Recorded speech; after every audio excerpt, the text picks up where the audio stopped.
الحمد لله رب العالمين والصلاة والسلام على رسوله الكريم وعلى آله وأصحابه أجمعين وبعد.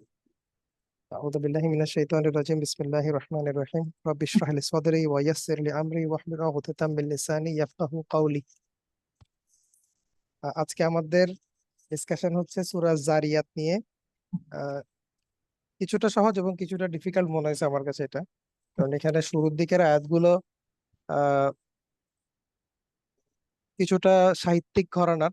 এটা নিয়ে আসলে যারা একদম আরবিক ল্যাঙ্গুয়েজে খুব বেশি এক্সপার্ট তারা হয়তো আরো বেটার মজা পাবেন এই সূরাটা পড়ে। আমরা যারা হয়তো বা অতটুকু আরবিক জানি না তাদের জন্য একটু ডিফিকাল্ট। স্টিল এটা নিয়ে আমাদের এখানের সূরার আসলে শেষের দিকের আলোচনাগুলো আমাদের জন্য সবচেয়ে বেশি রিলেভেন্ট আর কি। তো বরাবরের মতো আমি ওই তাদাব্বুরে কোরআন বই থেকে একটু দেখবো যে এখানে এই সূরা নিয়ে আলাপ কি হয়েছে। সূরাটার নাম হচ্ছে আয-যারিয়াত। আয-যারিয়াত এটার বাংলা করা হয়েছে যে ধুলো উড়ানো প্রবল ঝঞ্ঝা বায়ু। আমরা যদি সিম্পল ল্যাঙ্গুয়েজে বলি তাহলে হয়তো বা ঝড়ের আগে যে বাতাসটা আসে, বৃষ্টির আগে যে বাতাসটা আসে যেটা একটু ধুলা সহ উড়াই নিয়ে আসে, ওটা যদি একটু ইন্টেন্সিফাই করা হয় তাহলে ওই বায়ুটাকে বলা হচ্ছে দারিয়াত। এবং এটার নাম দারিয়াত হওয়ার কারণ বলা হচ্ছে যে কারণ আল্লাহ তাআলা ঝঞ্ঝা বায়ুর কসম করে সূরাটি শুরু করেছেন। সূরার শুরু হয়েছে আসলে ওয়াদ-দারিয়াতি দারওয়া এই আয়াত দিয়ে। তো এই কারণে এটার নাম হয়েছে আদ-দারিয়াত। আহ আচ্ছা, সাহিল ভাই আবার লিখতেছেন। আচ্ছা, ঠিক আছে। আহ, সূরাটার একটা ইন্টারেস্টিং দিক হচ্ছে সূরাটা শুরু হয়েছে রিজিক বন্টনের ব্যাপার দিয়ে এবং শেষ হয়েছে রিজিক নিয়ে।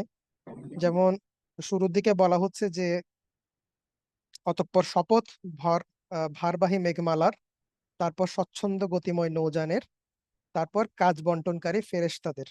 এখানে কাজ বন্টন বলতে আসলে রিজিক বন্টনের কথা মিন করা হচ্ছে। আর শেষ হয়েছেও রিজিকের কথা উল্লেখ করে যে আল্লাহ তাআলাই তো রিজিক দানকারী, ক্ষমতাশালী এবং মহাশক্তিমান। তো এটা একটা ইন্টারেস্টিং ফ্যাক্ট উনি আনছেন এখানে। আর সূরাটার কেন্দ্রীয় বিষয় বলে তিনি বলছেন যে রিজিক যে শুধুমাত্র আল্লাহর হাতে, আহ সেটাই হচ্ছে আহ এখানকার মূল বিষয়বস্তুর মধ্যে একটা। আর দ্বিতীয় হচ্ছে নিয়ামত দেওয়ার এবং বঞ্চিত করা মালিক আল্লাহ। আচ্ছা, আবু জুয়াইনা ভাই বোধহয় অ্যাড হইতে চাচ্ছেন, কিন্তু আমি এখানে দেখতে পাচ্ছি না কোন রকম অ্যাকসেপ্ট। কেউ কি বলবেন যে জয়েন ক্লিক করতে হবে লিংকে? একটু হোয়াটসঅ্যাপে বলে দেন।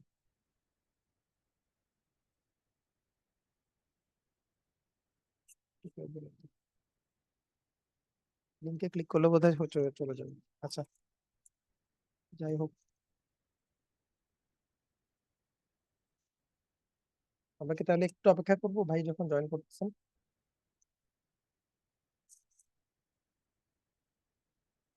আচ্ছা, আমরা চলতে থাকি ইনশাল্লাহ। আল্লাহ দেখি আমাদের হ্যাঁ, রিজিক ওয়েট কতটা করি। রাখছে আজকে। দেখবো উনি জয়েন করলে দেখবো আচ্ছা ইনশাল্লাহ। আচ্ছা, আচ্ছা, জয়েন করছে।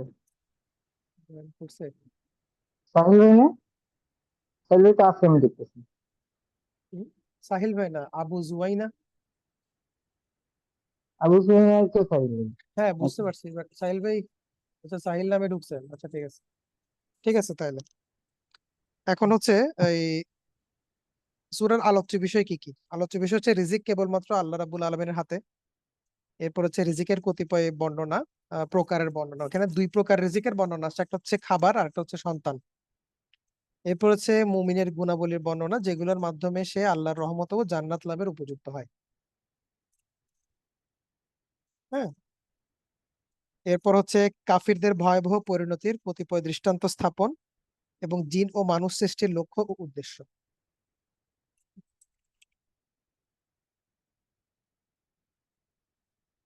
একটা ফোন আসছে, সরি আমি আসলে। এটাই হচ্ছে সূরার আলোচ্য বিষয়। আর আনুষঙ্গিক জ্ঞাতব্য, এটা আমার কাছে ভালো লাগে, উনি কিছু ইনসাইট দেন আর কি এই সূরার ব্যাপারে। সেখানের মধ্যে একটা হচ্ছে আহ প্রতিটি বস্তু এবং প্রতিটি ব্যক্তি থেকে পালিয়ে যাওয়া যায়, কিন্তু আল্লাহ তাআলার কাছ থেকে পালিয়ে যাওয়ার কোনো উপায় নেই। এবং পালিয়ে তার কাছেই আসলে আশ্রয় নিতে হয়। আপনি পালায় যাবেন কোথায়? পালায় যাবেন হচ্ছে আল্লাহর কাছেই। সো ওইটাই এখানে বলা হচ্ছে আয়াত 50 নম্বর আয়াতের রেফারেন্সে। আমরা যদিও বা হয়তো আজকে 50 নম্বর পর্যন্ত যাবো না, বাট ওখানে রেফারেন্সে বলা হচ্ছে যে পালিয়ে কোথাও যাওয়া সম্ভব না আসলে, কারণ আলটিমেটলি পালায় মানুষ যাবে আল্লাহর কাছে।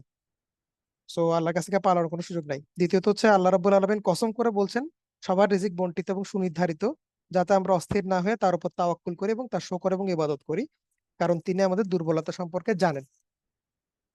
3 নাম্বার যেটা, সেটা একটু বলার আগে আমি একটু আয়াতগুলো পড়ে যাই। 3 নাম্বারটা হচ্ছে আহ আমিরুল মুমিনিন আলী ইবনে তালিব রাদিয়াল্লাহু আনহুর একটা আহ, থেকে বর্ণিত একটা হাদিস থেকে উনি একটা আসার নিয়ে আসছেন। সেটা হচ্ছে এই সূরার প্রথম যে 2-3টা আয়াত, সেগুলোর যে অর্থ আমরা যখন বাংলা অর্থটা পড়তেছি, এটা আসলে আসছে কিন্তু ওনার কাছ থেকেই। হ্যাঁ, যেমন আমরা যদি শুরু করি যে শপথ সেই বাতাসের যা ধুলাবালি ওড়ায়, ওয়াদারিয়াতি দারওয়া। সেকেন্ড হচ্ছে ফালহামিলাতি ফালহামিলাতি ওয়াকরা। আর যা অতঃপর বোঝা বহনকারী মেঘপুঞ্জের। তারপর হচ্ছে ফাল জারিয়াতি ইউসরা, অতঃপর স্বচ্ছন্দ গতি নৌযানের। 4 নম্বর হচ্ছে ফাল মুকাসসিমাতি আমরা, অতঃপর নির্দেশ বন্টনকারী ফেরেশতাদের। এই 4টা আয়াতের যে অর্থ, এখানে কিন্তু দেখেন অর্থ খেয়াল করলে, আপনারা আরবির সাথে অর্থ খেয়াল করলে দেখবেন এগুলো কিন্তু ম্যাক্সিমামই হয়তোবা ইন্ট্রিনসিক মিনিং না, বাট হয়তো আহ, সাহিত্যিক মিনিং আনা হয়েছে। যেমন 4 নম্বরে দেখেন এখানে কোনো ফেরেশতার কথা উল্লেখ নাই, যারা কর্ম বন্টন করে, এভাবে বলা হয়েছে। বাট এটা ফিরিস্তা আসলো কোত্থেকে, সেটা এই হাদিস থেকে আসছে। যে একবার আমিরুল মুমিনিন আলী বিন তালিব আবি তালিব রাদিয়াল্লাহু আনহু কুফার মিম্বরে আরোহণ করে বলেন, তোমরা কোরআনে যে আয়াত নিয়ে প্রশ্ন করো না কেন, কিংবা রাসূলুল্লাহ সাল্লাল্লাহু আলাইহি ওয়াসাল্লামের যে সুন্নাহ নিয়ে প্রশ্ন করো না কেন, আমি উত্তর দেব। তখন এক ব্যক্তি দাঁড়িয়ে বলল যে আমিরুল মুমিনিন, কোরআনের আয়াত ওয়াযারিয়াতি যারওয়া এর অর্থ কি? তিনি বললেন যে বায়ু। তা বলল ফাল হামিলাতি ওয়াকরা এর অর্থ কি? তিনি বললেন মেঘ। তারপরে ফাল ফাল জারিয়াতি ইউসরা এর অর্থ কি? তিনি বললেন নৌযান। এবং সর্বশেষ বললেন যে ফাল মুকাসসিমাতি আমরা, এটার অর্থ কি? তিনি বললেন ফেরেশতা। তো এই যে তাফসীরটা, এটা সরাসরি একদম আলী ইবনে তালিব রাদিয়াল্লাহু আনহু থেকে আসে, এবং উনি কসম করে বলছেন বা এক ধরনের শপথ করে বলছেন যে এটা রাসূল সাল্লাল্লাহু আলাইহি ওয়াসাল্লাম সুন্নাহ থেকে যে প্রশ্নের কারণটা কেন আমি বলবো। সো এটা আমরা ধরে নিতে পারি যে এটার অর্থটা তিনি রাসূল সাল্লাল্লাহু আলাইহি ওয়াসাল্লাম থেকে পাইছেন। সো এই কারণে আমরা এই জায়গাটাতে একদম কনফিডেন্ট যে এই কথাগুলোর অর্থ আসলে কি। এখন অর্থ গেল, আমরা তাহলে আস্তে আস্তে তাফসীরের দিকে চলে যাই। আমি এখানে 2টা তাফসীর পাশাপাশি নিছি, যদিও বা আজকে আমি ইবনে কাসির থেকে খুব বেশি দেখি নাই। কারণ হচ্ছে ইবনে কাসিরে আহ, এই ব্যাপারে আমার কাছে মনে হয়েছে যে খুব বেশি আহ, এটাকে আমি কি বলবো, যে ইজি গোয়িং কোনো কথাবার্তা নাই আর কি। এখানে একটু ওই যে সাহিত্যিক ভাষায় কথাবার্তা একটু বেশি আছে, তার ফলে ওখান থেকে না দেখে আমি একটু আবু জাকারিয়ার যে তাফসীরটা সেখান থেকে দেখছি, একটু ইজিয়ার মনে হয়েছে আমার কাছে ওখানে। এবং উনি কিন্তু ওনার ডিফল্ট তাফসীর যেটা ইউজ করছেন সেটা ইবনে কাসির, ওখান থেকে উনি জিনিসটাকে শর্টকাট করে নিয়ে এসেছেন আর কি। তো উনি বলছেন যে শপথ সেই বাতাসের যা ধুলোবালি উড়ায়, এখানে ধুলোবালি বলতে ঝঞ্ঝা বায়ু বোঝানো হয়েছে। আর দারিয়া যেটা আমরা শুরুতেই বললাম আর কি। দেন হচ্ছে আহ এখানে আসলে ঘুরে ফিরে ওই যে যেটা হাদিসের যে রেফারেন্সটা আমরা পাইছি ওটাই উল্লেখ করা হচ্ছে আর কি, যে আলী ইবনে আবি তালিব থেকে যেই ইয়েটা আসছে, বর্ণনাটা আসছে, ওটার কথাই বলা হচ্ছে এখানে। যে আমি একটু রিডিং পড়ি, এটা একটু রিডিং পড়তে হবে। আহ যে এই যে যে মেঘমালা বহন করে নিয়ে যায় বলা হচ্ছে, সেখানে আসলে কেন, সেটা হচ্ছে আল্লাহর নির্দেশানুসারে যেখানে যতটুকু বর্ষণের নির্দেশ দেওয়া হয়, মেঘ ততটুকুই পানি বর্ষণ করে। এটা কুর্তুবী থেকে আনসার উনি। এবং কুর্তুবী বলতেছেন যে এই তাফসীর অনুসারে পুরো 4টি আয়াতই মূলত ঝঞ্ঝা বায়ুর সাথে সংশ্লিষ্ট। যদিও বা আমরা দেখছি যে এখানের মধ্যে মেঘ আছে, বায়ু আছে, আবার ফিরিস্তাও আছে, বাট ওনার মতে এটা 4টাই মূলত বায়ুর সাথে রিলেটেড। পক্ষান্তরে আরেক দল মুফাসসির আয-যারিয়াতি আয়াতের অর্থ করেছেন দ্রুত গতিশীল নৌকাসমূহ, এবং মুকাসসিমাতির অর্থ করেছেন সেই সব ফেরেশতা যারা আল্লাহর নির্দেশ অনুসারে তার সমস্ত সৃষ্টির জন্য রিজিক, বৃষ্টির পানি এবং কষ্ট সুখ ইত্যাদি বন্টন করে। তো আসলে ওরা কি বন্টন করে এই জিনিসটা নিয়ে ইখতিলাফ দিতেছি আমরা, যে কিন্তু ফেরেশতা যে রেফার করা হয়েছে এখানে যারা বন্টন করে বলতেছে, এটা আমরা মোটামুটি এখান থেকে কনফার্ম হতে পারছি আর কি। এবং তিনি বলছে আবার কারো কারো মতে দারিয়াত বলে বোঝানো হয়েছে তারকাসমূহ, যারা তাদের কক্ষপথের প্রতি সহজে চলে থাকে। আল্লাহ তাআলা এই 4টি বস্তু শপথ করে কিয়ামত সংঘটিত হওয়া যে কতটা বাস্তব তা বিবৃত করেছেন। এটা ইবনে কাসিরের মতামত। উপরে যে অর্থ বর্ণিত হয়েছে তা আলী রাদিয়াল্লাহু তাআলা আনহু তাফসীর অনুসারে করা হয়েছে, এটার কথা আমরা বলতেছিলাম একটু আগে, যে এটা পুরোটাই ওনার তাফসীর থেকে আসছে। আহ এরপর হচ্ছে আমরা 4টা আয়াত পড়লাম। 5ম নম্বর আয়াতে বলছেন, আল্লাহ বলছেন যে তোমাদের যার ওয়াদা দেয়া হয়েছে তা অবশ্যই সত্য, এখানে আমরা সবাই বুঝতে পারতেছি এটা আসলে মূলত আহ বিচার দিবসের কথাই বলা হচ্ছে, কারণ এই সূরাটার মূল ভাবটাই হচ্ছে আখিরাতের বাস্তবতা। তো তোমাদেরকে প্রদত্ত প্রতিশ্রুতি অবশ্যই সত্য, এই বিষয়টা আখিরাতের কথাই বলা হচ্ছে। তার রেফারেন্স হচ্ছে পরেরটাই, পরের আয়াতে তিনি বলছেন যে কর্মফল দিবস অবশ্যই আসবে, নিশ্চয়ই প্রতিদান অবশ্যম্ভাবী, তাফসিরে বলা হচ্ছে আর কি। 7 নম্বর আয়াতে বলা হচ্ছে বহু পথ বিশিষ্ট আকাশের শপথ, আবার আল্লাহ কসম খাচ্ছেন বহু পথ বিশিষ্ট আকাশের। এখন এখানে বহু পথ বিশিষ্ট আকাশ বলতে যে শব্দটা আসে সেটা হচ্ছে যে আল হুবুক। আল হুবুক, হুবুক এটা হচ্ছে জাম, মানে বহু বচন। তো হুবুক শব্দের আহ এক বচন হচ্ছে আহ হুবুক, এটা সম্ভবত হাবাকাত। আমি এক্স্যাক্টলি পড়তে পারতেছি না, তাই আমি বলতে চাচ্ছি না। হাবাকাত সম্ভবত, এটা হাবাকা, হাবাকা, সরি, এটা কাফ দিয়ে শেষ হয়েছে। তো জাকারিয়া তাফসিরে বলা হচ্ছে যে হুবুক শব্দের বেশ কয়েকটি অর্থ রয়েছে। বায়ু প্রবাহের কারণে মরুভূমির বালুকা রাশি এবং বদ্ধ পানিতে যে ঢেউ সৃষ্টি হয় তাকেও হুবুক বলা হয়। এখন এখানে আসমানকে হুবুকের অধিকারী বলার কারণ হচ্ছে অধিকাংশ সময় আসমানে নানা আকৃতির মেঘরাশি ছেয়ে থাকে এবং বাতাসের প্রভাবে বারবার তার আকৃতি পরিবর্তিত হতে থাকে, এবং কখনো কোনো না কোনো আকৃতি, কোনো আকৃতি কখনো স্থায়িত্ব লাভ করে না, বা অন্য কোনো আকৃতির সাথে সামঞ্জস্যপূর্ণ বা সাদৃশ্যপূর্ণ হয় অথবা না হয়। তো এই কারণে বলা হচ্ছে যে রাতের বেলা যখন আকাশে তারকাসমূহ ছড়িয়ে থাকে তখন মানুষ নানা রকম আকৃতি দেখতে পায়, যার কোনোটি অন্যগুলোর সাথে সাদৃশ্যপূর্ণ হয় না। অথবা এর অর্থ আবার আরেকটা হতে পারে যে আহ এটা উনি কি বলছেন বুঝি নাই, কাপড় বয়নে উদ্ভূত পাড়, এটা অর্থ আমি বুঝি নাই। এটা পথ সদৃশ হয় বলে এটাকে পথ বলা হচ্ছে আর কি, যে বহু পথ, বিভিন্ন পথ। কোন কোন তাফসীরবিদ এখানে হুবুক শব্দের অর্থ নিয়েছে শোভা ও সৌন্দর্য। তখন আবার আয়াতের অর্থ হবে যে শোভা এবং সৌন্দর্য মণ্ডিত আসমানের কসম। তো এখানে বহু পথ বিশিষ্ট আসমানের অর্থটা আসলে বোঝাই যাচ্ছে খুবই কনফিউজিং, এখানে এক একজন মুফাসসির এক এক রকম বলছেন। তো আমরা তাফসীর থেকে যেরকম আসছে ওরকমই বলে যাচ্ছে, আসলে আমাদের কোনো ডিসাইসিভ কথা বলার সুযোগ নাই এখানে। 8 নম্বর আয়াতে বলছেন যে তোমরা অবশ্যই রয়েছো মতভেদের মধ্যে। এখানে মতভেদ বলতে আসলে কি বোঝানো হয়েছে এটা নিয়ে একটু ডিটেলস কথা বলতে হয়। আমরা সূরা কাফেও দেখছিলাম যে আল্লাহ বলতেন তোমরা কনফিউজড হয়ে আছো। কনফিউজটা কি, সেটা হচ্ছে তখন যেটা বলছিলাম যে আল্লাহ রসুল আসলে কে, এই ব্যাপারে কাফেররা মতভেদ করতেছে। কখনো বলছে তিনি জাদুকর, কখনো বলছে তাকে সেহের করা হয়েছে, কখনো বলছে সে কবি। এই ধরনের যেই কনফিউশনটা, এটা এখানে মানে অনেক মুফাসসিরের মতে এটাই এখানে মেনশন করা হচ্ছে যে তোমরা পরস্পর বিরোধী কথায় লিপ্ত অথবা মতভেদের মধ্যে লিপ্ত, এটা হচ্ছে এটা। অথবা এখানে এটাও মিন করা হচ্ছে যে আহ উম, আল্লাহ রসুলের জমানায় যারা ছিলেন তাদের মধ্যে দুই ধরনের মানুষ তৈরি হয়েছিল, এক মানুষ তার তার প্রতি ঈমান আনছে আর এক মানুষ তার প্রতি ঈমান আনে নাই। এক এক এক দল বলতেছে তিনি রাসূল, আল্লাহ রসুল, আরেক দল বলতেছে সে মিথ্যাবাদী। তো এই যে মতভেদ, এটার কথাও মিন করা হচ্ছে। 9 নম্বর আয়াতে আল্লাহ বলছেন যে যারা সেই সত্য মানতে ভুল করে তারাই গোমরা। এবং সত্য বলতে আমরা কি বুঝতেছি, এটা হচ্ছে আমাদের আখিরাতের কথাটাই মিন করা হচ্ছে এখানে, যে এবং ইসলাম যে সত্য, আল্লাহ রসুলের যে রিসালাত, তার যে মেসেজ, এটা যে সত্য, এই সবগুলোকে আমরা একসাথে সত্যর মধ্যে এখানে ধরতে পারি অ্যাকর্ডিং টু দি তাফসীর। আর 10 নম্বর আয়াতে বলছে, আল্লাহ বলছে অনুমানকারীটা ধ্বংস হোক। এখানে খাররাসুন শব্দটা ব্যবহার করছেন। খাররাসুন শব্দের আবিধানিক অর্থ হচ্ছে অনুমানকারীরা, এই কারণে অর্থ অনুমানকারী হয়েছে। বাট আবু বকর জাকিরের তাফসিরে উনি এটা অনুবাদ করছেন হচ্ছে ধ্বংস হোক মিথ্যাচারীরা। এটার ব্যাখ্যা উনি দিছেন, সেটা হচ্ছে যে আসলে খররাসা খররাসুনের যে অর্থ সেটা হচ্ছে অনুমানকারী, কিন্তু এখানে কাফের এবং অবিশ্বাসীদেরকে বোঝানো হয়েছে যারা কোনো প্রমাণ ও কারণ ছাড়াই রাসূলুল্লাহ সাল্লাল্লাহু আলাইহি সাল্লাম সম্পর্কে বিরূপোক্তি করত। কাজেই এই অনুবাদে তাদেরকে মিথ্যাবাদী বলা হচ্ছে, কারণ তারা আসলে অনুমানের ভিত্তিতে যে তার বিরুদ্ধে বলতেছে ব্যাপারটা তেমন না। তারা আসলে তার এগেনস্টে গিয়ে বিরোধিতা করার জন্যই, মিথ্যা প্রতিপন্ন করার জন্য বলতেছেন, যার ফলে তিনি বলছেন এটা মিথ্যাচারী হিসেবে তাদেরকে মেনশন করা হয়েছে কোরআন, এবং তাদেরকে বলা হচ্ছে তারা ধ্বংস হোক। 11 নম্বরে বলছেন, 11 নম্বর আয়াতে যে যারা অজ্ঞতা এবং উদাসীনতার মধ্যে আছেন বা রয়েছে, এটা ওদের কথাই বলা হচ্ছে। এটার পরের আয়াতটা রিলেভেন্ট। তারা জিজ্ঞেস করে প্রতিফল দিবস কবে হবে। এটা তাফসীর ইবনে কাসিরে আসছেন যে তারা আহ, এই কথাটা ব্যঙ্গ করে বলতো যে কখন আসবে ইয়ামুদ্দিন, যে ইয়ামুদ্দিন এটা আসবে কবে। তো ওরা যে ইয়ামুদ্দিনের জন্য অপেক্ষা করতেছে ব্যাপারটা তেমন না, তারা আসলে মূলত ব্যঙ্গ করতো যে কই কখন আসবে এটা।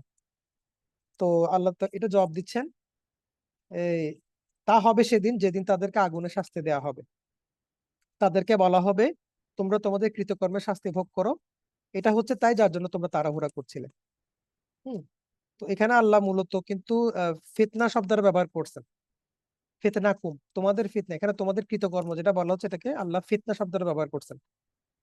আবু বকর জাকিরের তাফসীরে বলা হচ্ছে যে এখানে ফিতনা শব্দটি দুটি অর্থ প্রকাশ করেছে। একটা হচ্ছে নিজের এই আযাবের স্বাদ গ্রহণ করো, অপর অর্থটি হচ্ছে তোমরা পৃথিবীতে যে বিভ্রান্তির ধূম্রজাল সৃষ্টি করে রেখেছিলে তার স্বাদ গ্রহণ করো। আরবি ভাষায় এই শব্দটির এই দুটি অর্থ গ্রহণের সমান অবকাশ রয়েছে। তো এই কারণে এটার অর্থ হচ্ছে যে মানে এটার তাফসিরে বা এটার ট্রান্সলেশনে বলা হচ্ছে তোমরা তোমাদের কৃতকর্মের শাস্তি ভোগ করো, এটা হচ্ছে তাই যার জন্য তোমরা তাড়াহুড়া করছিলে। তাড়াহুড়া বলতে তারা যে বারবার বলতো যে ওই তোমার কেয়ামত কোথায়, বা আমাদের উপর শাস্তি আসে না কেন, এরকম যে বারবার আল্লাহ রসুলকে তারা ব্যঙ্গ করে প্রশ্ন করতো, ওইটার দিকে আল্লাহ নিসবত করতেছেন এখানে। 15 নম্বর আয়াত থেকে আল্লাহ যারা মুমিন, যারা জান্নাতবাসী হবেন ইনশাআল্লাহ, তাদের কিছু রিওয়ার্ডের কথা বলছেন, যে মুত্তাকিরা থাকবে জান্নাত এবং ঝর্ণাধারার মাঝে, তাদের প্রতিপালক আহ যা তাদেরকে দিবেন তা তারা ভোগ করবে, কারণ তারা পূর্বে ছিল সৎকর্মশীল। 17 নম্বর আয়াতে বলছে তারা রাত্রিকালে খুব কমই শয়ন করত। এখানে একটু বেশ বিস্তারিত আলাপ সালাপ আসছে। এই ইয়াহজাউন শব্দটা আসছে, ইয়াহজাউন শব্দটার অর্থ হচ্ছে মূলত তারা নিদ্রা যেত বা নিদ্রা যায়, মানে এটা তো প্রেজেন্ট টেন্সে ব্যবহার করা হয়েছে। এটাও এই মূল শব্দটা হচ্ছে মূলত ঘুমাতে যাওয়া বা ঘুমানো। তো এই আয়াতের এখানে অর্থ দুই রকম করা যায়। যেমন এখানে আয়াতটা আমি একটু পড়ে শোনাই, যে কানু কলিলান মিনাল লাইলি মা ইয়াহজাউন, তারা রাত্রিকালে খুব কমই শয়ন করত। আহ এখানে আবু বকর জাকিরের তাফসীরে বলা হচ্ছে ইয়াহজাউন শব্দটি হাজু থেকে উদ্ভূত, এর অর্থ রাত্রিতে নিদ্রা যাওয়া বা ঘুমানো। তো এখানে মুমিন মুত্তাকিদের এই গুণটা বর্ণনা করা হয়েছে, তারা আল্লাহ তাআলার ইবাদতে রাত্রি অতিবাহিত করে, কম ঘুমায়, বেশি জেগে থাকে। তারা তাদের রাতসমূহে পাপ পঙ্কিলতা এবং অশ্লীল কাজকর্মে ডুবে ডুবে কাটায় না। তবে যারা কাটায় এবং মাগফিরাত প্রার্থনা করার চিন্তাটুকু যাদের মধ্যে জাগে না, তারা এদের শ্রেণীভুক্ত না। কোন কোন মুফাসসির বলেছেন যে এখানে যেহেতু মা ইয়াহজাউন বলছে, এটা আসলে একটু আরবিক আলাপ সালাপ হয়ে যাচ্ছে, যে মা দিয়ে আসলে বোঝানো হচ্ছে যে না বোধক, অনেক তাফসীর কারকের মতে। তো সেটার অর্থ যদি আমরা সেটাকে না বোধক ধরি, তাহলে এটার অর্থ হবে এরকম, যে তারা রাত্রের অল্প অংশে নিদ্রা যায় না এবং সেই অল্প অংশে সালাদ দোয়া ইত্যাদি ইবাদত অতিবাহিত করে। তো লং স্টোরি শর্ট, এখানে আমরা দুইভাবেই নিতে পারি। একটা হচ্ছে তারা রাত্রের অংশে ঘুমায় না, সেটা অল্প হোক বেশি হোক, একটা নির্দিষ্ট অংশে তারা ঘুমায় না। এখন আনাস রাদিয়াল্লাহু তাআলা আনহু থেকে বর্ণিত হচ্ছে যে যে ব্যক্তি মাগরিব ও এশার মধ্যবর্তী সময়ে সালাত পড়ে সে এই আয়াতের অন্তর্ভুক্ত। তো এখানে কিন্তু রাতের অংশটা চলে আসছে, যে মাগরিব এবং এশার মধ্যবর্তী সময়ে যে সালাত পড়ে, তার মানে আমরা রাতের এশা এবং মাগরিবের মাঝখানে যে টাইমটা, সেখানেও চাইলে আমরা নফল সালাত পড়তে পারি এবং এই আয়াতের অংশ হতে পারি, অ্যাকর্ডিং টু আনাস রাদিয়াল্লাহু আনহু। আবার ইমাম আবু জাফর রহমাহুল্লাহ বলেন যে যে ব্যক্তি এশার সালাতের পূর্বে নিদ্রা যায় না, আয়াতে তাকেও বোঝানো হয়েছে। তো এখানে আসলে যে মাহিয়া জাউন শব্দটা দিয়ে আসলে মূলত কনফিউশন তৈরি হয়েছে। এটা মূলত বালাগাতের ব্যাপার, এটা মুফাসসিরদেরই ব্যাপার, এটা আসলে আমাদের কোনো ডিসিশনের ব্যাপার না। তবে আমাদের কাছে যেটা মেসেজ ক্লিয়ার সেটা হচ্ছে তারা অ্যাটলিস্ট রাতে না জেগে ইবাদত করে, সেটা রাতের যেই অংশেই হোক। সেটা আমরা তাহাজ্জুদের টাইমটাও ধরতে পারি, আবার আমাদের অন্য সময় যে আমাদেরকে আল্লাহ রসুল যে বলছেন যে ইশার আগে না ঘুমানোর জন্য, সেই টাইমটাতেও জেগে থেকে আমরা যদি ইবাদত করি, আমরা হয়তো বা আল্লাহ চাইলে এই আয়াতের অংশ হতে পারি, যাদেরকে আল্লাহ বলছেন যে তারা জান্নাতে থাকবে ঝর্ণাধারার মাঝে। তো লং স্টোরি হচ্ছে আমরা যদি রাত্রের ইবাদতটা একটু মনোযোগ দিতে পারি, তাহলে হয়তো আমরা এই ফরচুনটা পেতে পারি আর কি। 18 নম্বর আয়াতে আল্লাহ সরাসরি বলছেন যে তারা রাত্রির শেষ প্রহরে ক্ষমা প্রার্থনা করত। তো এটা আসলে ব্যাখ্যাতীত, যে আল্লাহ রাতের শেষ তৃতীয়াংশে দুনিয়াতে নেমে আসেন, তখন যারা প্রার্থনা করে, যারা তাহাজ্জুদ করে, তাদের জন্যই এই কথাটা বলা হচ্ছে। এবং এখানে কিন্তু স্পেসিফিক্যালি ইয়াস্তাগফিরুন শব্দের ব্যবহার করা হয়েছে, মানে যতটা না এখানে সালাতের কথা বলা হচ্ছে, তার চাইতে বেশি বলা হচ্ছে মাফ চাওয়ার কথা, কারণ আল্লাহ নিজেই বলছেন যে কে মাফ করবেন আমাকে। যে কে মানে আমি সরি আমি মানে আমি কে আছে মাফ চাওয়ার জন্য, যে আল্লাহ যে হাদিসটা আছে সেই বুখারী হাদিসটা, তো ওইটার রেফারেন্স এখানে বলা যাচ্ছে আর কি, যে আল্লাহ মাফ করে দেবেন তাদেরকে যারা আসলে মাফ চাইতেন ওই সময়টাতে রাতের শেষ প্রহর। 19 নম্বর আয়াতে তারা বলছে এবং তাদের ধনমালে আছে যাচনাকারী এবং বঞ্চিতদের অধিকার। আহ এখানে মূলত মাহরুম শব্দটা ব্যবহার করেছে বঞ্চিত হিসেবে। এখন মাহরুম শব্দটা আমরা সবাই বুঝি, যাকে বঞ্চন মানে বঞ্চিত করা হয় তার অধিকার থেকে, সম্পদ থেকে। কিন্তু এখানে তাফসিরে বলা হচ্ছে যে এমন মাহরুম বলে এমন দরিদ্র অভাবগ্রস্তকে বোঝানো হয়েছে যে নিঃস্ব এবং অভাবগ্রস্ত হওয়া সত্ত্বেও ব্যক্তিগত সম্মান রক্ষার্থে নিজের অভাব কারো কাছে প্রকাশ করে না, ফলে মানুষের সাহায্য থেকে সে বঞ্চিত থাকে। হ্যাঁ, তো এখানে আহ আর কোনো ব্যাখ্যা আসে নাই। তো বোঝাই যাচ্ছে যে তাদের আহ আমরা যাদের মাল এবং ধন সম্পদে আমরা জুলুম করব, তাদেরকে মাহরুম করব, তারা যদি সেটা প্রকাশ করে এবং নাও প্রকাশ করে, দুই ক্ষেত্রে আমরা ক্ষতিগ্রস্ত হব। মানে আমরা যারাই জুলুম করি না কেন, কেউ যদি প্রতিবাদ করে, জানান দেয় যে তার উপর জুলুম হয়েছে, আর কেউ যদি প্রতিবাদ নাও করে, তাতেও কিন্তু মানে যে জুলুমকারী তার আহ, বাঁচার পথ নাই আর কি। 20 নম্বর আয়াতে বলছেন যে নিশ্চিত বিশ্বাসীদের জন্য পৃথিবীতে আছে নিদর্শন। এটা আমরা সবাই হয়তো অর্থ বুঝতে পারতেছি। 21 নম্বরে বলা হচ্ছে আর নিদর্শন আছে তোমাদের মাঝেও, তোমরা কি দেখো না? মানে আমাদের মধ্যেও নিদর্শন আছে বলছেন আল্লাহ। এখন এটার আসলে ব্যাখ্যা আমি এখনো দেখি নাই কোথাও, এখানে টিকাটা পাইনি, যার ফলে আমি এটা স্কিপ করে যাচ্ছি। 22 নম্বরে বলা হচ্ছে এবং আকাশে আছে তোমাদের জন্য রিজিক, আর আছে যার ওয়াদা তোমাদেরকে দেয়া হয়েছে। এখন প্রাথমিক ভাবে পড়ে আমার কাছে মনে হচ্ছিল আকাশে রিজিক বলতে আল্লাহ হয়তো বৃষ্টির কথা বোঝাচ্ছিলেন, কারণ তাফসিরে দেখছি যে এখানে আসলে মূলত লাউহ মাহফুজের কথা বলা হচ্ছে, যে যেহেতু সরাসরি আকাশেই আমাদের রিজিক, আমাদের সবকিছু ওখানেই সিদ্ধান্ত হয়, তো লাউহ মাহফুজের কথা এখানে বলা হয়েছে। এছাড়া তাফসিরে বলা হচ্ছে তাছাড়া আসমান বলে ঊর্ধ্ব জগত উদ্দেশ্য হতে পারে। মানুষকে পৃথিবীতে বেঁচে থাকার এবং কাজ করার জন্য যা কিছু দেওয়া হয় তার সবকিছুই রিজিক। আর সমস্ত আসমানি কিতাব ও এই কোরআনের কিতাব ও এই কোরআনে কিয়ামত, হাসর এবং পুনরুত্থান, হিসাব নিকাশ এবং জবাবদিহি, পুরস্কার, শাস্তি, জান্নাত জাহান্নামের যে প্রতিশ্রুতি দেওয়া হয়েছে, আহ সবকিছুকে এখানে বোঝানো হচ্ছে, যেহেতু সেটা উপর থেকেই ডিসাইডেড হয়ে আসে। আল্লাহর এই বাণীর অর্থ হচ্ছে দুনিয়ায় তোমাদের কাকে কি দিতে হবে তার ফয়সালা ঊর্ধ্ব জগৎ থেকে হয়। তাছাড়া জবাবদিহি এবং কর্মফল দেওয়ার জন্য কখন তলব করা হবে সেই ফয়সালাও সেখান থেকেই হবে। এটা কুরতুবীর তাফসীর। তো এখানে বলা হচ্ছে যে ওয়ামা সরি ওয়াফিস সামাই, এবং আকাশ আছে তোমাদের রিজিক, রিজকুকুম ওয়ামা তুআদুন, এবং তোমাদের যেটার ওয়াদা করা হয়েছিল। তার মানে এখানে সামা বলতে আসলে আমরা দুইটা জিনিস পাচ্ছি, একটা হচ্ছে উপর থেকে আল্লাহ যখন উপর থেকে আমাদের সমস্ত কিছু ডিসাইড করতেছেন, আরেকটা হচ্ছে অনেকে বলছে যে লাউহে মাহফুজের কথা, যেখানে আমাদের সমস্ত রিজিক এভরিথিং লেখা আছে। 23 নম্বর আয়াতে বলা হচ্ছে আকাশ ও জমিনের প্রতিপালকের শপথ, নিশ্চয়ই তোমরা যে কথা বলে থাকো এটা তার মতোই সত্য। এটার অর্থ কি? এটার অর্থ হচ্ছে অর্থাৎ তোমরা যেমন নিজেদের কথাবার্তা বলার মাধ্যমে কোনো সন্দেহ করো না, কিয়ামতের আগমনও তেমন সুস্পষ্ট ও সন্দেহমুক্ত। এতে সন্দেহ এবং সংশয়ের কোনো অবকাশ নেই। দেখাশোনা, আস্বাদন করা, স্পর্শ করা, ঘ্রাণ নেওয়ার সাথে সম্পর্কযুক্ত অনুভূত বিষয়সমূহের মধ্য থেকে এখানে বিশেষভাবে কথা বলাকে মনোনীত করার কারণ সম্ভবত এই যে উপরোক্ত অনুভূত বিষয়সমূহের মধ্যে মাঝে মাঝে রোগ ব্যাধি ইত্যাদির কারণে ধোঁকা হয়ে যায়। দেখা ও শোনার মধ্যে পার্থক্য হওয়া সুবিদিত। অসুস্থ অবস্থায় মাঝে মাঝে মুখের স্বাদ নষ্ট হলেও মিষ্টি বস্তু তিক্ত লাগে, কিন্তু বাকশক্তিতে কখনো ধোঁকা বা ব্যতিক্রম হওয়ার সম্ভাবনা নেই। এটা কুরতুবী এবং ইবনে কাসিরের মতামত। এই কারণে আল্লাহ আমাদের কথাবার্তা যেভাবে আমরা খুব কনফিডেন্টলি এবং মানে কোন রকম আহ কনফিউশন ছাড়া বলে ফেলি, আল্লাহ এটার সাথে তুলনা দিয়ে বলতেছেন যে কিয়ামতও কিন্তু আমাদের যে কথাবার্তা আমরা নিজেদের মধ্যে বলি সেটার মতোই স্পষ্ট, সেটার মতোই কোন রকম ভেজাল ছাড়া, মানে এটা হবেই। 24 নম্বরে বলছেন যে তোমাদের কাছে ইব্রাহিমের সম্মানিত মেহমানদের খবর পৌঁছেছে কি? এখান থেকে আবার ইব্রাহিম আলাইহিস সালামের একটা স্টোরি চলে আসছে, যেটা হচ্ছে ইব্রাহিম আলাইহিস সালামের কাছে দুইজন ফেরেশতা আসছিলেন, যারা কওমে লূতের কাছে যাচ্ছিলেন, বাট তার বাসায় থেমে গেছিলেন, ইব্রাহিম আলাইহিস সালামের বাসা হয়ে গেছিলেন। ওই আলাপটা এখানে আসছে যে তোমাদের কাছে কি ইব্রাহিমের সম্মানিত মেহমানদের খবর পৌঁছেছে কি? এখানে মেহমান বলতে আসলে ফেরেশতার কথা বোঝানো হচ্ছে। যখন তারা তার সামনে উপস্থিত হলো তখন তারা বলল সালাম, তিনি উত্তর দিল সালাম। ইব্রাহিম মনে মনে ভাবলো এরা তো অপরিচিত লোক।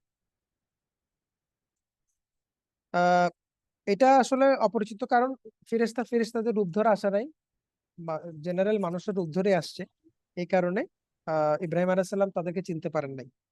এবং পরবর্তীতে আয়াত আসতেছে, তখন সে তাড়াতাড়ি করে তার ঘরের লোকদের নিকট চলে গেল এবং একটি মোটা তাজা বাছুর নিয়ে আসলো।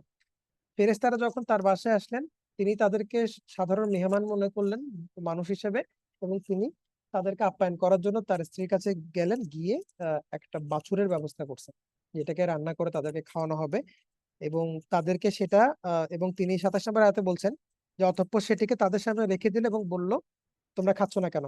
অর্থাৎ এই বাছুরটা রান্না করে তাদের সামনে আসার পরে, রাখার পরে, উনি খেয়াল করলেন যে এই দুইজন ব্যক্তি কিছু খাচ্ছে না। এখন কিছু না খাওয়ার কারণ হচ্ছে এই খাবার ফেরেশতার খাবার না।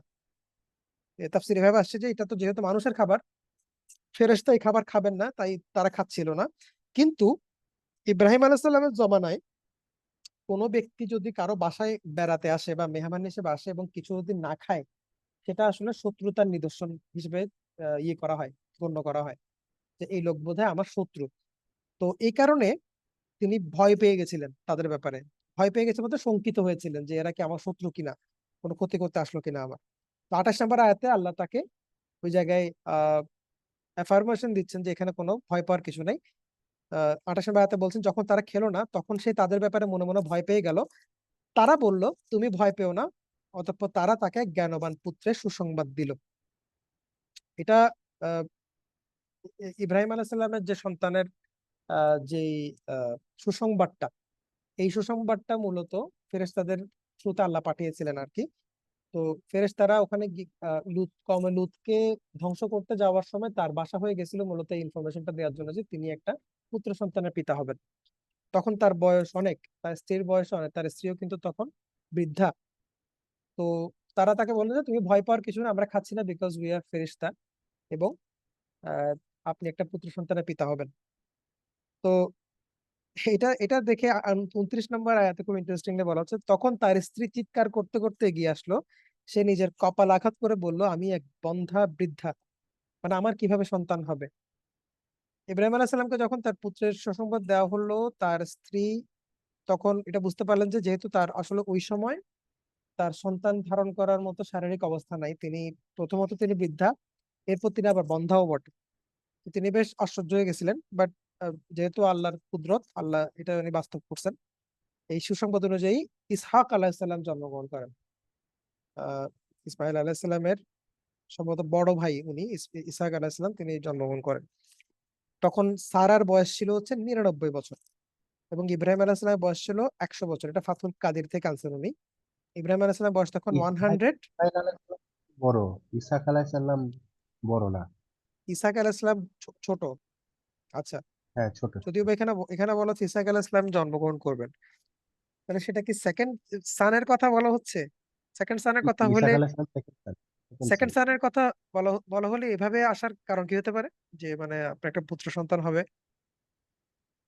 কারণ হচ্ছে অলরেডি তো ওখানে যেই আপনার হাজেরা, আহ, উনি তো হচ্ছে অলরেডি ওনাকে মক্কায় রেখে আসা হয়েছে। আর রাইট, ওনারা এখন আছেন হচ্ছে রাইট, জেরুজালেমে। রাইট। এখন হ্যাঁ, সেন্স তো মেক করে, ঠিক আছে। ওনাদের ওখানে কিন্তু কোনো সন্তান ছিল না, আর ছিল সারা না। আলাইহিস সালাম খুব বেশি সারার, হ্যাঁ, সারার আমার ঘরে কাছে। কোনো সন্তান ছিল না। এই জন্য তুমি হচ্ছে হাজেরাকে বিয়ে করো, হাজেরার সাথে হচ্ছে গিয়ে ইসমাইল আলাইহিস সালাম ইসমাইল হয়ে গেলেন, ইসলাম উনি হয়, একটু এবং বড়। ওনাদেরকে মক্কায় তিনি রেখে আসছেন ওই সময়, ওই টাইমটাতে। এই ওখানে কারণে, সন্তান হয়ে গেছে অলরেডি। রাইট, যাক মাশাল্লাহ, ক্লিয়ার। এখন সারার বয়স তখন 99 এবং ইব্রাহিম আলাইহিস সালামের বয়স 100। এই আরেকটা সময়, বিষয় আছে ভাই, হুম, বলবো সাহেল ভাই। আমি ডিস্টার্ব করছি। না না, আমরা তো এটাই চাচ্ছি, আমরা ডিসকাস করে আগে, না বলেন না। আচ্ছা, আরেকটা বিষয় হচ্ছে যে যখন বলা হয়েছে যে হচ্ছে তোমার আপনার আরেকটা পুত্র সন্তান হবে, হুম, তখন সারা আলাইহিসসালাম হচ্ছে নিজের মাথা চাপড়াতে চাপড়াতে গাল চাপড়াতে চাপড়াতে দৌড়ায় দৌড়ে আসছেন। কপাল ঠিক আছে, কপাল। উনি ভাবতে পারেন তো হাজারেরও হইতে পারে, তাই না? হুম, তাহলে উনি তো তাহলে এভাবে নিজের ক্ষেত্রে বলতেন না আমার গাল চাপড়াতে চাপড়াতে, কারণ অলরেডি তিনি জানেন হাজারের তো অলরেডি হয়ে গেছে হুম, হুম, বাচ্চা, হুম, ইসমাইল হুম, আলাইহিসসালাম already জন্মগ্রহণ করে। রাইট। এখন যেহেতু এসে বলতেছে আমার বাসায় এসে, তার মানে সম্ভবত বাচ্চাটা আমার। সেই জন্য উনি দৌড়ায় দৌড়ায় আসতেছেন যে কি বলে, আমি তো বুড়া, আমি তো বুড়ি। হুম, হুম, হুম, রাইট। কারণ তিনি অলরেডি জানেন অলরেডি একটা ছেলে আছে, সেটা তো ওই বাসার ওই ফ্যামিলিতে। কারণ এখানে সে কেন বলতেছে? আর যদি ওই বাচ্চা অলরেডি না থাকতো, ইসমাইল যদি অলরেডি না থাকতো, তাহলে হুম, সাল্লাহ আলাইহি সাল্লাম হয়তো ভাবতেন যে আচ্ছা ঠিক আছে, হয়তো ওই বাসার কথা বলতে, আমার তো হওয়ার কথাই না। হুম, হুম, এটাই। যাক আলহামদুলিল্লাহ। তো উনি উনি আসলে সামনে ছিলেন না, যতটুকু তাফসীর ইবনে কাসির আসছে উনি ভিতরে ছিলেন, ভিতর থেকে শুনে উনি বের হয়ে আসছেন আর কি, যে কপাল চাপড়ায় চাপড়ায় যে এটা আসলে কি। এবং এটার ব্যাপারে তাফসীরে অনেক জায়গায় আসছে যে এটা আসলে মানে আহ মানে কপাল চাপড়ে এই কথাটা বলাটা অনেকে আমরা চিন্তা করতে পারি এটাকে আসলে শোভন ছিল কিনা। তো এটা বলা হচ্ছে যে নারীদের স্বাভাবিক আবেগের বহিঃপ্রকাশ হিসেবে এটাকে দেখতে মানে হবে আর কি আমাদের। যেহেতু 99 বছর বয়সে নিঃসন্তান একজন মহিলা যখন সন্তানের মা হওয়ার তথ্য পাচ্ছেন, গুড নিউজ পাচ্ছেন, অবশ্যই তার আবেগ তিনি হয়তো কন্ট্রোল করতে পারবেন না, এটাই স্বাভাবিক। তো আর আর তখন ভাই হয়তো এখন কিন্তু তখন আপনি তার একটা জিনিস তখন তার দেখেন, ওই শরীয়ত ছিল না, যে শরীয়তের বিচারে আমরা এখন হয়তো জিনিসটা চিন্তা করবো, তাই না? হ্যাঁ এটাও তো একটা তাছাড়া পয়েন্ট ভাই হতে পারে। এখনো দেখতে পাচ্ছেন সিরিয়াতে, জেরুজালেমে যখন হচ্ছে ওই যে বোমা টোমা ফাটে, তখন দেখবেন যে বুড়ি বুড়ি বৃদ্ধা মহিলারা নিজের গাল চাপড়ায় মাথা চাপড়ায়। হ্যাঁ, এটা ওই তো সাইড ওই জিনিসটা ওই এরিয়াটার একটা মানে কালচারও হতে পারে ফ্রম এ লং টাইম, যে হ্যাঁ, এরকম আর কি। হয়তো আমরা হয়তো আমাদের আশপাশ দেখে আমরা বিচার করতেছি আর কি বিষয়টা। হ্যাঁ। আচ্ছা, আলহামদুলিল্লাহ। 30 নম্বর সূরা আল্লাহ বলছেন তোমার প্রতিপালক এরকমই বলেছেন, তিনি মহা, তারা বলল তোমার প্রতিপালক এরকমই বলেছেন তিনি মহাপ্রজ্ঞাময় সর্বজ্ঞ। অর্থাৎ তিনি যখন জিজ্ঞেস করলেন আমি কিভাবে মা হব, বা এই বন্ধা মহিলা কিভাবে মা হব, তখন তারা বলছেন যে তোমার প্রতিপালক এরকমই বলেছেন এবং তিনি মহাপ্রজ্ঞাময় সর্বজ্ঞ। 31 নম্বরে আয়াতে আসছে যে ইব্রাহিম বলল ওহে আল্লাহ দূতগণ বা ফেরেশতাগণ তোমাদের এখানে কাজ কি, মানে তোমরা এখন কি এখানে কি করতে আসছো তোমরা আসলে। তখন আহ, তারা জানালেন যে তারা বলল আমাদেরকে এক অপরাধী জাতির কাছে পাঠানো হয়েছে। কারণ এটা আমরা সবাই জানি অপরাধী জাতি হচ্ছে কওমে লূত। 33 নম্বর আয়াতে বলছে যেন তাদের উপর মাটির পাথর বর্ষণ করি। তাদেরকে মাটি দিয়ে তৈরি কিছু পাথর দেওয়া হয়েছিল, ওগুলা বর্ষণ করে তাদের ধ্বংস করে দেওয়ার জন্য, যা তোমার প্রতিপালকের নিকট চিহ্নিত হয়ে আছে সীমা লঙ্ঘনকারীদের জন্য। এখানে কুর্তুবিতে আসছে বিষয়টা যে এই পাথরের গায়ে, আচ্ছা, কঙ্করের গায়ে। এটা এটা বুঝিনি আমি। মানে কওমে লূতকে ওই ইব্রাহিম আলাইহিস সালামের ওই সময় মানে সমসাময়িক ঘটনা। অ্যাপারেন্টলি তো তাই মনে হচ্ছে। সাহিল ভাই কি বলেন? সমসাময়িক কি হওয়ার বলছেন কথা। ভাই শুনি? মানে কওমে লূত আলাইহিস সালাম আর ইব্রাহিম আলাইহিস সালামকে সমসাময়িক কিনা, হ্যাঁ হ্যাঁ, লুত আলাইহিস সালাম হচ্ছে ইব্রাহিম আলাইহিস সালামের ভাতিজা। ভাতিজা, এই এখন কারণে। আর তারা এবং দুইজনে হ্যাঁ, একত্রে হচ্ছে গিয়ে তাদের কম থেকে বের হয়ে চলে আসছিলেন। তারপরে লুত আলাইহিস সালাম হচ্ছে ওই ওই সদম এন্ড গমোরা ওই এলাকাতে চলে গেছিলেন দাওয়াত দিতে, আর ইব্রাহিম আলাইহিস সালাম হচ্ছে জেরুজালেমে রয়ে গেলেন। এবং এই আরো বলা যায় যে ইব্রাহিম আলাইহিস সালাম তো তখন প্রায় জীবন সায়ান্নে চলে আসছেন মনে হয়, এই এই সিচুয়েশন বা এই হিস্ট্রি যখন আমরা পড়তেছি, নাকি আরো ওনার ওনার আসলে এইজ কত ছিল জানা আছে ইব্রাহিম আলাইহিস ওনার সালামের? 100 বছর পর সারা আলাইহিস সালামের 99। না না, মানে এইজ, যতদূর মনে হয়। মৃত্যুর সময় 100 এইজ কত বছর। ছিল? 100ই ছিল আচ্ছা, মৃত্যুর সময় এই সেটা বলতে পারি না। আর কি। আর যাই হোক, এটা আমাদের আলোচনা বিষয় হচ্ছে না, যাই হোক। আহ এখানে যেটা পাথরের কথা বলছিলাম যে তাফসীর কুরতুবীতে আসছে এবং ফাথুল কাদির আসছে যে পাথরের গায়ে ওই ব্যক্তির নামই লেখা ছিল, যে ব্যক্তিকে এই পাথর হিট করবে, যে ব্যক্তির গায়ে পাথর গিয়ে পড়বে সেই ব্যক্তির নাম নাকি পাথরে লেখা ছিল, যার ফলে এটাকে চিহ্নিত হয়ে আছে সীমা লঙ্ঘনকারীদের জন্য আপনার প্রতিপালকের নিকট হতে, এই কথাটা এখানে বলা হচ্ছে। তো এটা বেশ ইন্টারেস্টিং। পাথরের গায়ে, পাথর যার গায়ে পড়বে তার কথাই লেখা ছিল। 35 নম্বর আয়াতে বলা হচ্ছে যে সেখানে যারা মুমিন ছিল আমি তাদেরকে বের করে এনেছিলাম, আমি সেখানে মুসলিমদের একটি পরিবার ছাড়া আর কাউকে পাইনি। আমি তাদের জন্য সেখানে একটা নিদর্শন রেখে দিলাম, যারা অত্যন্ত পীড়াদায়ক আযাবের ভয় করে। এখানে অবভিয়াসলি একটা মুসলিম পরিবার বলতে আহ লূত আলাইহিস সালামের পরিবারের কথা বলা হচ্ছে, এক্সেপ্ট হিজ ওয়াইফ। এখানে তার স্ত্রীকে বলা হচ্ছিল। অন্য আয়াতে আল্লাহ বলতেছেন, অন্য একটা সূরাতে বলছেন যে ইব্রাহিম বলিল এই জনপদে তো লূত রয়েছে। ফেরেশতারা বলল সেখানে কারা আছে তা আমরা ভালো জানি, আমরা তো লূতকে এবং তার পরিবার বর্গকে রক্ষা করব তার স্ত্রীকে ব্যতীত, কারণ সে পশ্চাতে অবস্থানকারীদের অন্তর্ভুক্ত। হ্যাঁ, তো এই কারণে আমরা এখান থেকে এই আয়াতে যদিও বা সেটা স্পষ্ট করা নাই, বাট অন্য আয়াত থেকে আমরা এটার ইনফরমেশন পাই যে শুধুমাত্র লূত আলাইহিস সালামের ফ্যামিলি ছাড়া বাকি ফ্যামিলিতে এবং ফ্যামিলিকে মানে মানে বাঁচানো হয়েছিল, কিন্তু তার ওয়াইফকে ছাড়া, তার ওয়াইফকে বাকিদের সডমাইজ যারা করতো তাদের সাথে একসাথে ধ্বংস করে দেওয়া হয়েছিল। এবং আল্লাহ এটা শেষ করছেন এই স্টোরিটা যে আর তাদের জন্য সেখানে একটা নিদর্শন রেখে দিলাম, যারা অত্যন্ত পীড়াদায়ক আযাবে ভয় করে। অবভিয়াসলি এটা একটা নিদর্শন হিসেবে রয়ে গেছে আমাদের জন্য, যে কওমে লূতের যে অবস্থা। এবং ফরচুনেটলি আল্লাহ আমাদের মাফ করুক, আবার সেই যুগ আমাদেরকে হয়তো দেখতে হচ্ছে। এখন আল্লাহ যদি আবার পাথর পাঠায়, তাহলে কি আমাদেরকে সেভ করার কোনো অপশন আছে কিনা এটা আল্লাহ ভালো জানে। আমরা দোয়া করি আল্লাহর কাছে যে আল্লাহ যাতে আমাদেরকে হেফাজত করেন আর কি এই অবস্থা থেকে। তো আমার মনে হয় 38 নম্বর সূরা থেকে আবার মুসা আলাহিস সালামের কিছু আলাপ আসছে, আমরা সেটা আজকে আর কভার না করি, অলরেডি প্রায় 45 মিনিট হয়ে গেছে আর কি। আমরা 38 নম্বর থেকে 60 পর্যন্ত ইনশাল্লাহ নেক্সট সেশনে আমরা কভার করার চেষ্টা করবো আর কি। আহ, এমনি আজকের আলোচনা থেকে আমরা একটু তাহলে আলাপ করি, কি বলেন? যে আমাদের আসলে আমাদের টেক অ্যাওয়েটা কি, কি মনে হয়? সাহিল ভাই আপনি বলেন। ভাই জাস্ট আমাদের আমার হচ্ছে মানে আমাদের মানে কি টেক অ্যাওয়ে হতে পারে, বা আমরা কি তাদাব্বুর করতে পারি এখানে? এই যে বায়ুর কথা বলা হচ্ছে, আবার রিজিকের কথা বলা হচ্ছে, হ্যাঁ, হুম, হুম, হুম। এই তারপরে এখানে ইব্রাহিম ভাই আলাইহিস অ্যাকচুয়ালি সালামের বিষয়টা গল্পটা। হ্যাঁ, বিষয়টা হচ্ছে যে আগের সূরাটা আর এই সূরা কিন্তু টপিকটা সেম সিমিলার, সেম, তাই না? Right, right. Bye bye the way, এটা আমি কিন্তু হচ্ছে মাক্কি সূরা। মাক্কি সূরা, টপিক সিমিলার এবং এটা হচ্ছে কন্টিনিউয়াস। আগের টপিকটা ছিল হচ্ছে কিয়ামতের, যে হচ্ছে কিয়ামত হবে, মানুষজন কবর থেকে উঠে আসবে, আশেপাশের কাছ থেকে হচ্ছে তাদের ডাকা হবে, ইসরাফিল আলাইহিস সালাম ডাকবে তাদেরকে, সবাই নিজের কাছ থেকে শুনবে, হুম, কবর থেকে উঠে আসবে, এগুলো এগুলো হবে, তাই না? হুম, এরপরে কি হবে? এরপরে হচ্ছে গিয়ে তাদের জাজমেন্ট হবে, রাইট? হুম, হুম, তাদেরকে এখন এই যে জিনিসগুলো যেগুলো বলা হয়েছে আগের সূরাতে যা যা প্রমিস করা হয়েছে, সেটাই হচ্ছে গিয়ে বলা হচ্ছে যে এতগুলা কসম কেটে যে তোমাকে এতক্ষণ যা প্রমিস করা হইলো সেগুলো হবেই। রাইট। আর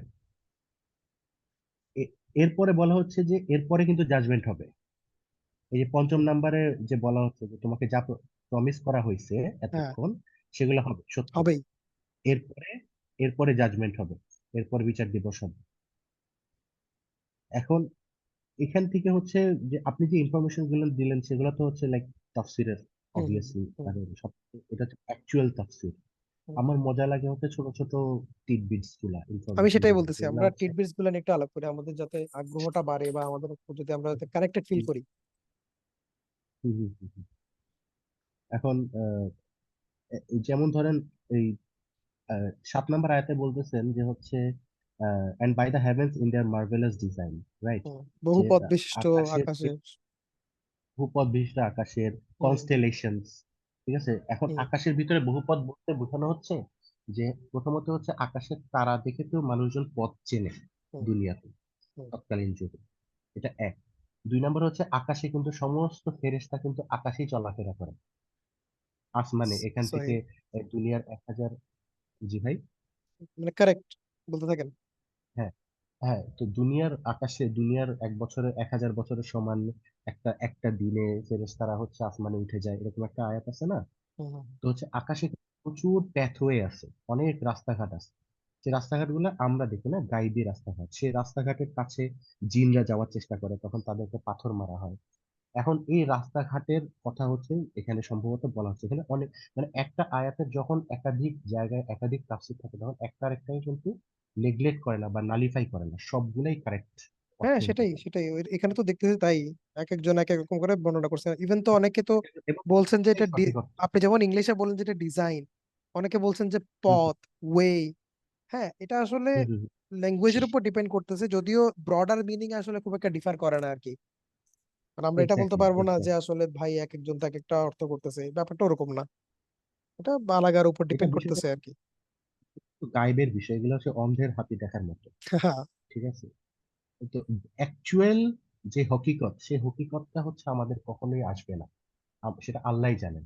এখন আল্লাহ হচ্ছে আমাদের ভাষায় উনি বর্ণনা করে দিচ্ছেন, এখন সেখান থেকে তাফসীর বিভিন্ন ভাবে আসতেছে এবং প্রত্যেকটাই কারেক্ট হতে পারে, ট্রু, রাইট? হতেই পারে। এখানে হচ্ছে ধুলাবালির যেসব কথা বলা হয়েছে, আকাশের পথের কথা বলা হয়েছে, ডিজাইনের কথা বলা হয়েছে, সবগুলো সত্যি। হুম। এখন এখানে পথের ব্যাপারে যেহেতু আছে, পথ বলতে কিন্তু সিরাতুল মুস্তাকিম বলে, তাই না? রাইট।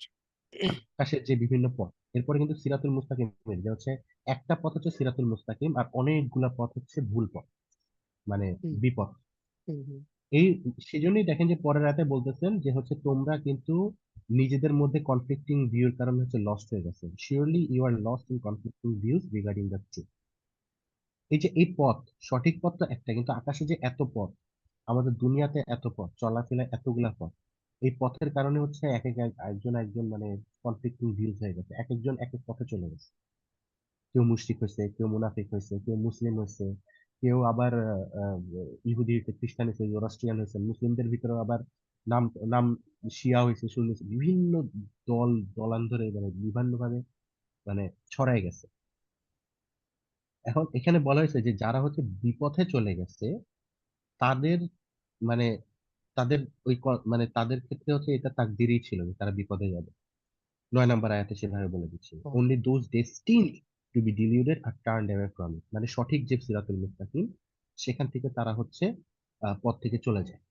এটা হচ্ছে তাকদীরের আলোচনা চলে এখানে, যেহেতু আখিরাতের আলোচনা, আখিরাতের মধ্যে আকিদার বিষয়গুলো, কারণ আমরা কিন্তু হচ্ছে মক্কি যে সূরা সবকিছু আকিদার আলোচনা, আকিদা এবং রাইট? আখিরাতের কথাই বেশ ইমান সবচেয়ে আকিদার বেশি আসে। আলোচনা বেশিরভাগ। আর হচ্ছে মাদানী সূরাতে হচ্ছে যে বিভিন্ন হুকুম আহকাম চলে হুম আসে। এখানে হচ্ছে দেখবেন যে আখিরাতের আলোচনার মধ্যখানে হচ্ছে নবুয়তের আলোচনা, কখনো হচ্ছে মুশরিকদেরকে ইয়া করা হচ্ছে, লজিক দেওয়া হচ্ছে, কখনো হচ্ছে তাকদীরের আলোচনা, বিভিন্ন ধরনের আলোচনা একটা একটার সাথে ঢুকা দিচ্ছে। হুম এরপরে আহ এরপরে হচ্ছে এরপরে যে সাধারণ আলোচনা, এরপরে আর কি আছে? আচ্ছা, আমার কাছে এই কিছু পয়েন্ট মনে হয়েছে, যেমন জি, জি, এখানে, ভাই বলেন। দেখেন মানে সূরা কফে আমরা দেখছি, এখানেও দেখতেছি, এখানে হুম, কন্টিনিউয়াসলি কিন্তু আল্লাহ বারবার বলেই যাচ্ছেন যে মানে কিয়ামত হবেই। তো এই হবে। জিনিসটা আমার কাছে মনে হচ্ছে, দেখেন আজকে 1400-1500 বছর পর, কিংবা আগের যারা নবী ছিলেন তাদের জমানাতেও এটা সত্য ছিল।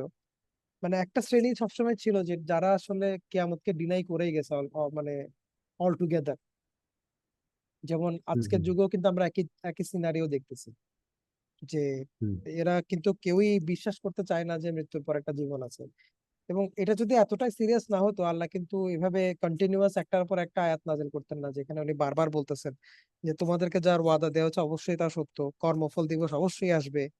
হ্যাঁ, এবং ওই হ্যাঁ, হ্যাঁ, আরো আরো যেসব বিষয়ে আমরা সূরা কফও দেখলাম।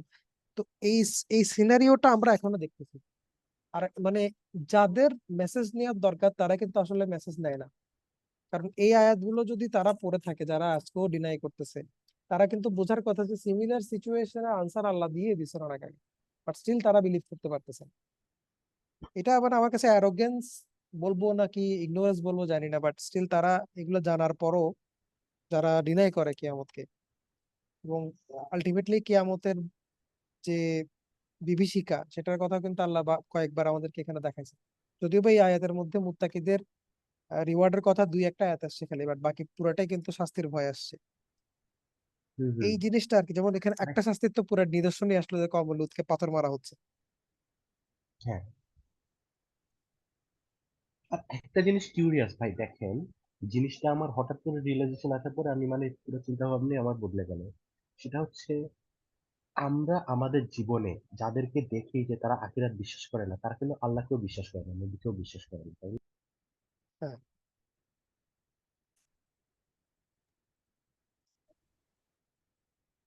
সাইল ভাই আপনার কথা বন্ধ হয়ে গেছে।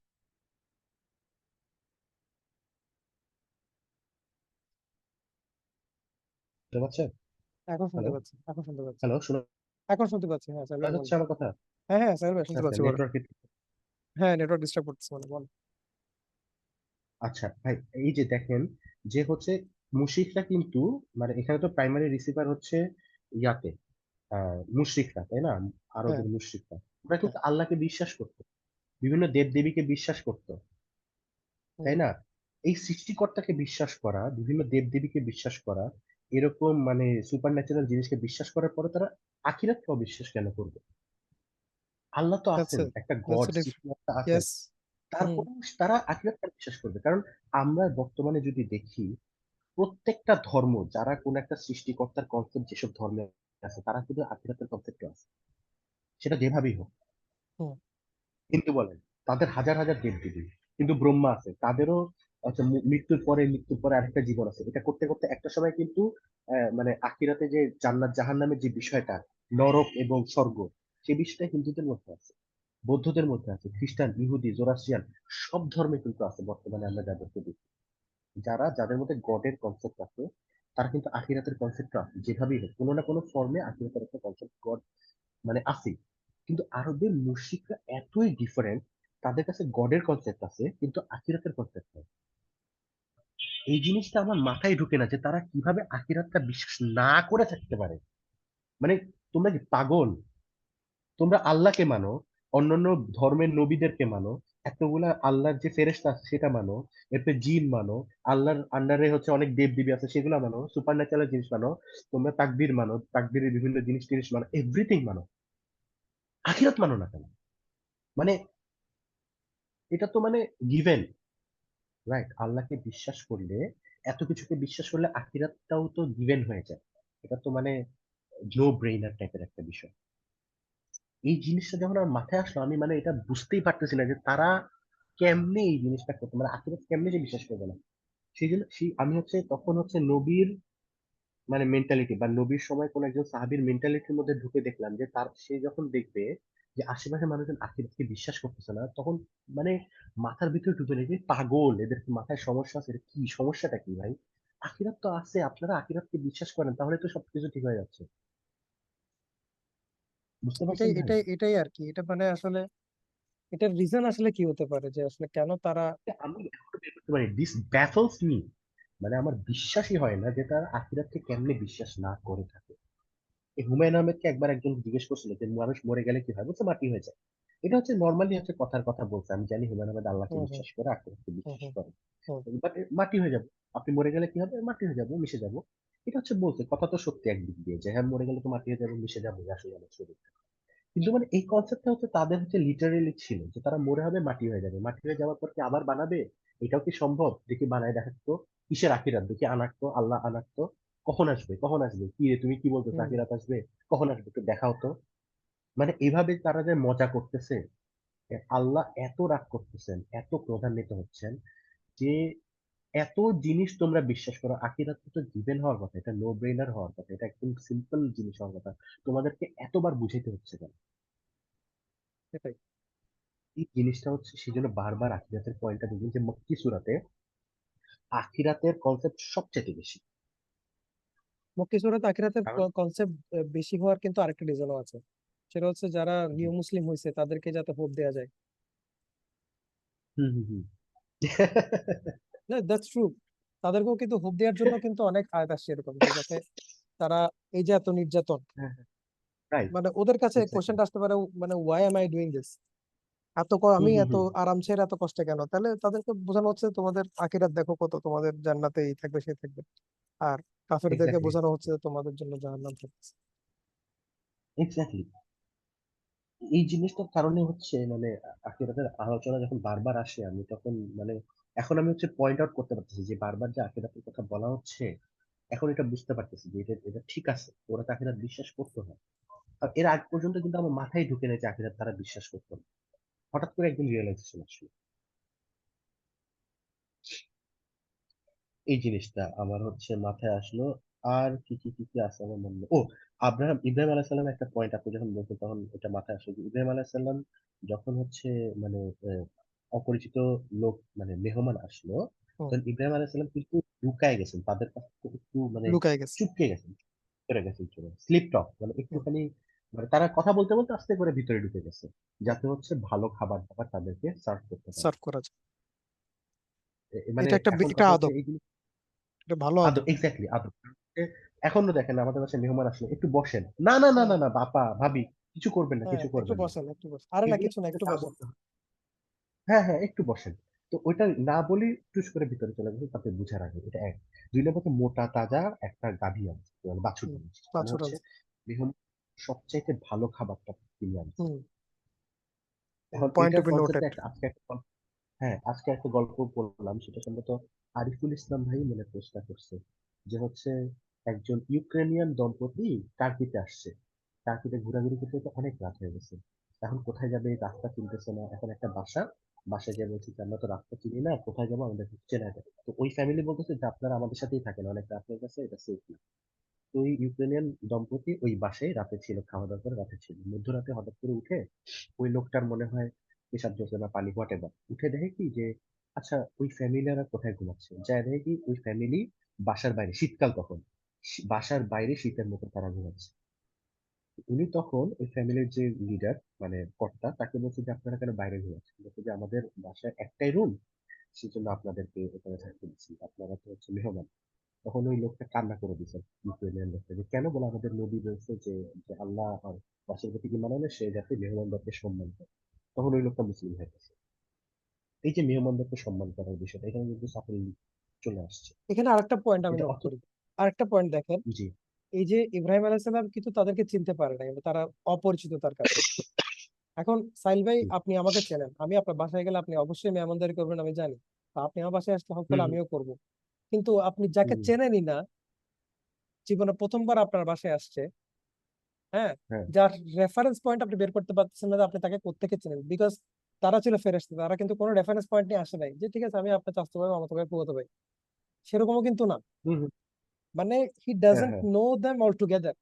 স্টিল তাদের আসলে জন্য তিনি কিভাবে ইয়ে করতেছে দেখেন, মানে মেহমানদারি মানে করতেছে। মেহমানদারি এবং জিনিসটা সেই মেহমানদারি হচ্ছে কতটুকু মানে মোটা তাজা পাঁচুর, অর্থাৎ আমাদের মেহমানদের জন্য আমাদের সেটাই ব্যবস্থা করা উচিত যেটা আমাদের জন্য সর্বোত্তম। এবং আমরা কিন্তু আমাদের, আমি জানি না অন্যদের কি অবস্থা, বাট চিটাগাং এর কালচার এটা কিন্তু ভালো করে ফলো করে, মানে ভালো হ্যাঁ, ভালো আগে খাবার কিন্তু একটা ছাড়া। সময় মেহমানদারি জিনিসটা আগে ছিল, আস্তে আস্তে কিন্তু কমে আসতেছে কালচার।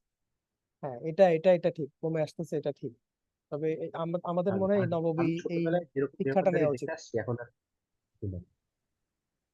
আমাদের এই নববী শিক্ষাটা নেওয়া উচিত আর কি, ইনশাআল্লাহ। হ্যাঁ, এই যে যেমন হিন্দুরা ওরা কিন্তু বলে যে মেহমান ভগবান হতা है, তারাও কিন্তু মেহমানদের প্রতি খুব ইম্পর্টেন্ট। আর আচ্ছা, আরেকটা ইন্টারেস্টিং পয়েন্ট হচ্ছে শেষের দিকে যখন লূত আলাইহিস সালামের ওখানে যখন বলা হয়েছে যে and we have left a sign there, মানে 37 37 নম্বর আয়াতে যখন বলা হয়েছে যে and we have left a sign there as a lesson for those who fear the painful punishment. এই যে এখানে হচ্ছে সাইনের মধ্যে কিন্তু বাইবেল আর একটা সাইনের থাকে না। হ্যাঁ, এটা ইন্টারেস্টিং পয়েন্ট, আমার ভালো লাগছে যে হচ্ছে ইব্রাহিম আলাইহিস মানে লূত আলাইহিস সালাম কিন্তু তার দুই মেয়েকে সহ স্ত্রীকে নিয়েও চলে গেছিলেন, হুম। এবং কন্ডিশন ছিল যে তারা পিছনে ফিরে তাকাতে পারবে না। হ্যাঁ, এখন লূত আলাইহিস সালামের স্ত্রী করছেন কি, পিছনে ফিরে তাকাইছেন একটা জায়গায়, যে একটা পাহাড়ের উপরে, যে উনি পিছনে ফিরে তাকাইছেন যে কি অবস্থা দেখতে, আমার তো তাদের প্রতি দুর্বলতা আছে। ওই মুহূর্তে উনি লবণের একটা পিলার হয়ে গেছে। লূত আলাইহিস সালামের স্ত্রী, সে লবণের একটা পিলার হয়ে গেছে ওই মুহূর্তে। এবং সেই পিলারটা নাকি এখনো আছে, লবণের একটা পিলার ওদিকে আছে, বাইবেলে বলা আছে লবণের পিলার হচ্ছে। আর এখনো ওই জায়গায় লবণের একটা খাম্বা টাইপের আছে, সদম এবং গেমোরার পাশে একটা পাহাড়। এটা একটা ইন্টারেস্টিং, এটা আমার মনে হইলো, যদিও ইন্টারেস্টিং। রিলেটেড না কিন্তু হুম মজা, হুম হুম। এসব ভালো লাগবে আর কি, ইন্টারেস্ট লাগে। যাক, আলহামদুলিল্লাহ, আজকে আমরা সাতির সাথ করলাম, আমাদের অনেক কিছু এখান থেকে টেক হবে। আসলে এইভাবে বসা না হলে, মানে এইগুলো আসলে চিন্তা করা হয় না। এখন মনে করেন বসছি, বসে আলাপ করতেছি, তখন কিছু চিন্তা করা হচ্ছে, এটা হয়তো দেখা যাবে কি সাবকনসিয়াসলি আমাদের মাইন্ডে থাকবে, এবং আমাদের জীবনে কোনো না কোনো ক্ষেত্রে আমরা এটা কাজে লাগাতে পারবো, ইনশাআল্লাহ। আল্লাহ আমাদেরকে ইনশাআল্লাহ। তৌফিক দিক। তাহলে আমাদের নেক্সট বুধবার বাকি 38 নম্বর থেকে 60 নম্বর আয়াত আমরা আলাপ করবো, ইনশাআল্লাহ। আমরা একটু প্রিপারেশন নিয়ে আসবো আর কি। সাইল ভাই তো তারপরেও পারবেন না বলতেছেন বুধবার, তারপরে একটু হালকা হ্যাঁ পাতলা আমি দেখবেন। তখন আমরা আবার যেটা, আমরা একটা একটা কাজ করতে পারি, আমরা আমাদের যে তাফসীর আলোচনাটা আমরা সবাই করব, সেটা আমরা একটু পাল্লা একটু শর্ট করে নিয়ে আসি। দেন আমরা যে এই যে আজকে আমি আপনি ডিসকাস করতেছি বা ওনারা ডিসকাস করতেছেন, এখানের মধ্যে আমরা বাকি আলাপগুলো নিয়ে আসতে পারি, ইন্টারেস্টিং পয়েন্ট গুলা বা আমাদের যে রিয়েলাইজেশন গুলা। হ্যাঁ, এটা নিয়ে তাহলে আমাদের আরো মনে হয় বেটার আউটপুট বের করতে পারবো আর কি। তাহলে আজকে আমরা এখানে থামছি, ইনশাআল্লাহ।